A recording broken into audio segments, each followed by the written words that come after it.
আশা করি আপনারা সকলেই ভালো আছেন। অন্য সকল বৃহস্পতিবারের ন্যায় আজকে আবার আসলাম আপনাদের মাঝে অন্য একটি বিষয় নিয়ে কথা বলার জন্য। আশা করি আপনারা আমাদের সাথে থাকবেন।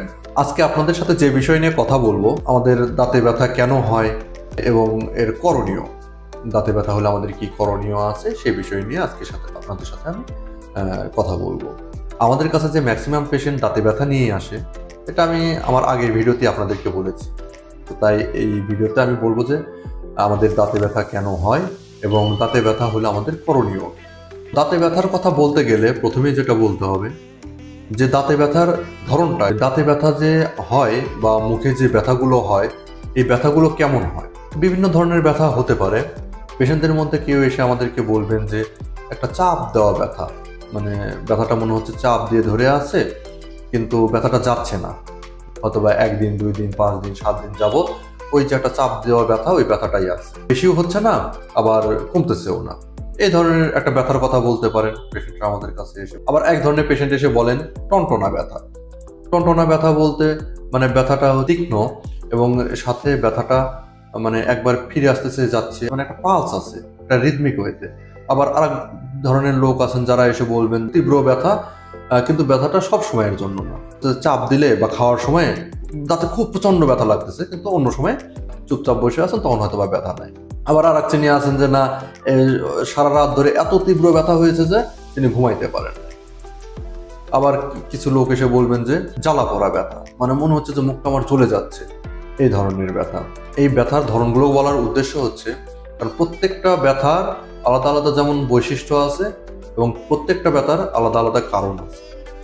আমাদের কাছে এসে একজন রোগী যদি তার ব্যথার বর্ণনাটা ঠিকভাবে দিতে পারে, যে কিভাবে ব্যথা হচ্ছে, কতক্ষণ ব্যথা থাকতেছে, বা ব্যথাটা কেমন কতটা তীব্র, এই বিষয়গুলো যদি আমাদেরকে রোগী ভালোভাবে আমাদেরকে তথ্যগুলো দিতে পারেন ব্যথা সম্পর্কে, তাহলে পরে অনেকটা রোগ নির্ণয় ওইখানেই একটা আন্দাজ করা যায় যে ওনার এই ধরনের সমস্যা হতে পারে। তো এতক্ষণ বললাম যে ব্যথা কেমন হয় সেই বিষয়গুলো। এখন বলবো যে এই ব্যথাগুলো কেন হচ্ছে। দাঁতে ব্যথা বিভিন্ন কারণে হতে পারে, দাঁতে বা দাঁতের আশেপাশে স্ট্রাকচারে বিভিন্ন কারণে ব্যথা হতে পারে। প্রথমেই যেটা বলতে হবে, ম্যাক্সিমাম লোকেরই যেটা হয় যে ডিকে বা ক্ষয় বা গর্ত কারণে ব্যথা হয়।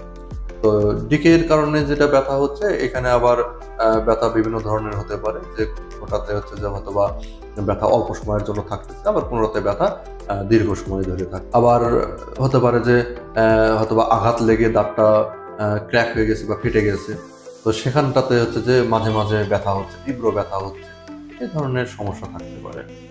হয়তোবা দাঁতের নিচে অ্যাবসেস বা ফোড়া হয়েছে, তো এই ফোড়ার কারণে এক ধরনের ব্যথা হতে পারে। দাঁতের আশেপাশের যে স্ট্রাকচার আছে, যে গাম বা মাড়ি আছে, সেই মাড়ির ভেতরে যদি ইনফেকশন হয় তখন এক ধরনের ব্যথা হবে। তো এই ব্যথার ধরনগুলো আসলে বিভিন্ন রকম। যেমন মুখে যদি আলসার হয় বা ঘা হয়, তখন রোগীরা আমাদের কাছে এসে বলেন যে মুখে জ্বালা পোড়া হচ্ছে। তো ব্যথার ধরনটা জানলে পরে তখন অনেকটা আন্দাজ করা যায় যে কি কারণে এই ব্যথাটা হচ্ছে। ধরুন কোনো আঘাত লাগার কারণে, সেটা হতে পারে অ্যাক্সিডেন্ট, হতে পারে মারামারি, অথবা হতে পারে শক্ত একটা হাড় খাওয়ার কারণে ওই দাঁতটা ফেটে গেছে। তখনকার ব্যথাটা কেমন হবে? সাধারণত এই ধরনের ব্যথাগুলো সবসময় থাকে না। দাঁতে টোকা দিলে বা কোনো কিছুতে আঘাত করলে পরে তখন বোঝা যায় যে হ্যাঁ, দাঁতে ব্যথা আছে। জাস্ট দুই একটা উদাহরণের মাধ্যমে আপনাদেরকে বোঝানোর চেষ্টা করতেছি যে আমাদের কাছে এই ব্যথার ধরনের গুরুত্বটা কত। তো এতক্ষণ আপনাদের সাথে ব্যথার কারণগুলো মোটামুটি আলোচনা করলাম। ব্যথার কারণগুলো আরেকবার বলি।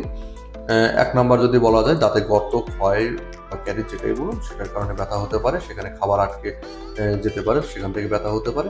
দাঁতের মাড়িতে খাবার আটকে গিয়ে বা কাটা বা হাড়ের অংশ আটকে গিয়ে ব্যথা হতে পারে। দাঁত যদি কোনো কারণে ফেটে যায়, ভেঙে যায়, সেক্ষেত্রে ব্যথা হতে পারে। দাঁতের নিচে যদি কোনো কারণে অ্যাবসেস বা ফোড়া হয়, সে কারণেও ব্যথা হতে পারে। মাড়িতে যদি ইনফেকশন হয়, সেক্ষেত্রে ব্যথা হতে পারে। আবার যদি দাঁতে মুখের ভেতরে যদি আলসার বা ঘা ধরনের কিছু হয়, সেক্ষেত্রে ব্যথা হতে পারে। এছাড়াও নার্ভের কোনো সমস্যা থেকে ব্যথা হতে পারে। এগুলো মোটামুটি দাঁতে ব্যথার কারণ।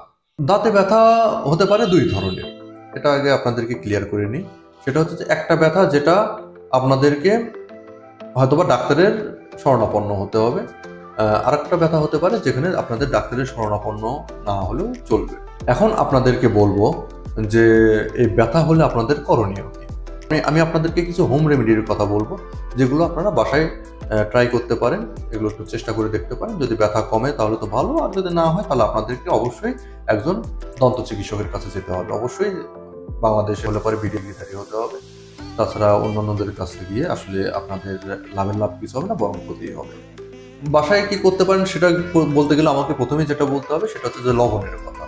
লবণ হচ্ছে একটা ন্যাচারাল ডিসইনফেক্টেন্ট।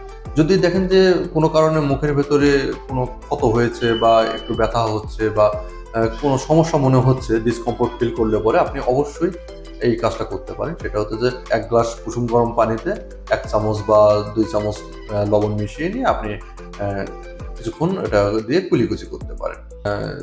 কুলিকুচি করার সময় 30 সেকেন্ড আপনি মুখের ভেতরে নেবেন, 30 সেকেন্ড ধরে কুলিকুচি করবেন, তারপরে ফেলাই দেবেন। আবার নেবেন, 30 সেকেন্ড কুলিকুচি করবেন, ফেলাই দেবেন। এইভাবে আপনি 3-4 মিনিট বা 5 মিনিট ধরে এই কাজটা করবেন। ব্যথা হচ্ছে সেক্ষেত্রে আপনারা বরফ ওখানে চেপে রাখতে পারেন।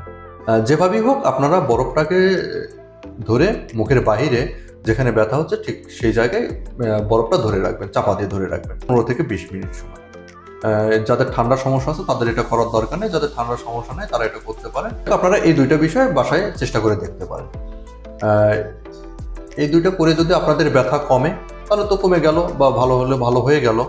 আর যদি সমস্যা তারপরেও থেকে যায় তাহলে সেক্ষেত্রে আপনাদেরকে একজন ডেন্টাল সার্জনের পরামর্শ গ্রহণ করতে হবে। আপনার পার্শ্ববর্তী যে কোনো একজন ডক্টরের কাছে আপনি যাবেন, গিয়ে তার শরণাপন্ন হলে পরে তিনি আপনাকে এই বিষয়গুলো সম্পর্কে ভালোভাবে বুঝিয়ে বলতে পারবেন এবং রোগ নির্ণয় করা ওনার পক্ষে সহজ হবে। একজন ডাক্তারের কাছে গেলে তিনি আপনাকে হয়তো একটা এক্সরে দিবেন, এক্সরে দিয়ে দেখবেন ওখানে কি অবস্থায় আছে বা কি সমস্যা হয়েছে। তো এক্সরে কথাই যখন আসলো, আমি আপনাদেরকে তাহলে একটু বলি যে এক্সরেটা কেন করতে হয় এবং এক্সরে করাটা শরীরের জন্য কতটুকু ক্ষতিকর বা উপকারী, এই বিষয় নিয়ে আমি আপনাদের সাথে একটা আলোচনা করব। কারণ বাকিটুকু আশা করি পরবর্তীতে আমরা অন্য কোনো ভিডিও নিয়ে আসবো বা অন্য কোনো বিষয়ে আলোচনা করব। আপনাদেরকে শুধু আমি এটুকুই বলবো, দাঁত থাকতে দাঁতের মর্ম বুঝুন, আপনার মুখ ও দাঁতের যত্ন নিন, সুস্থ থাকুন, ভালো থাকুন। পরবর্তীতে অন্য কোনো ভিডিওতে আবার দেখা হবে। আজকের মতো বিদায়।